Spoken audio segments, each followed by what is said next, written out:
Hey, so my name's Adam and today I'm going to be reviewing Big Fish.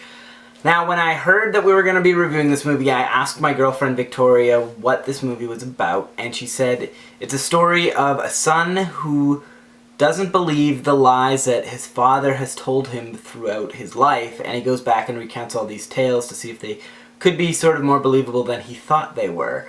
So when I started watching this and the credits roll at the beginning and Tim Burton's name came up as the director, I thought, why on earth would they hire Tim Burton to direct a movie like this?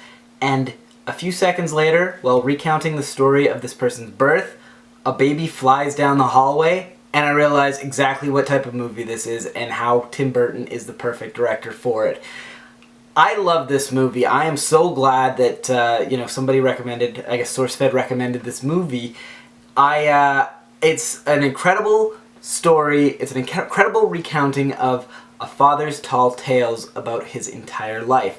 I really wish that I had seen this movie when I was a kid because it makes adult life seem so much more fun.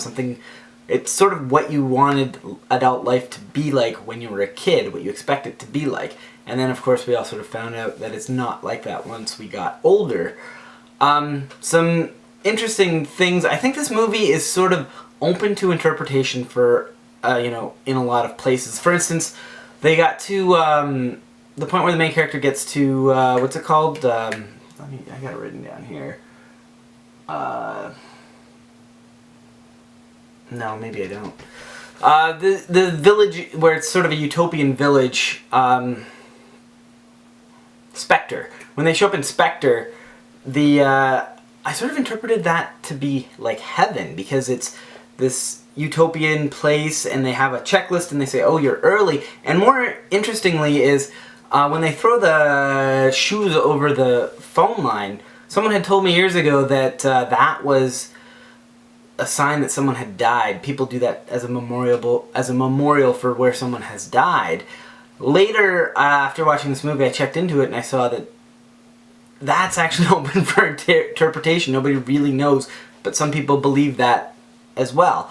Another thing I think is interesting is the end of the movie. I thought it was very cool to see all these people come back out of the father's life, and I sort of took, like, my interpretation of that was the son never goes up and asks them who they are. He just sort of sees people that fit the profile and he paints the picture that they're the people his father was talking about.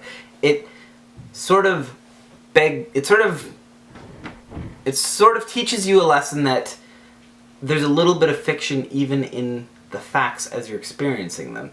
So anyway, that's my review. I love this movie. I wish I had seen it more often because I'm sure there's a lot of things that if I was more familiar with them, I would see deeper meaning in them. But, first time seeing it, I love this movie. I think everybody should go check it out. It's awesome. If you like Tim Burton, this is awesome. It's not as gothic as most of his stuff, but there is a little bit of gothic element in it. He still does that thing where he balances fantastic storytelling with real life people and real life, he sort of does a juxtaposition of the two in most of his films. With that said, I'm gonna say go check it out. If you like my review, hit like, and please subscribe to my channel.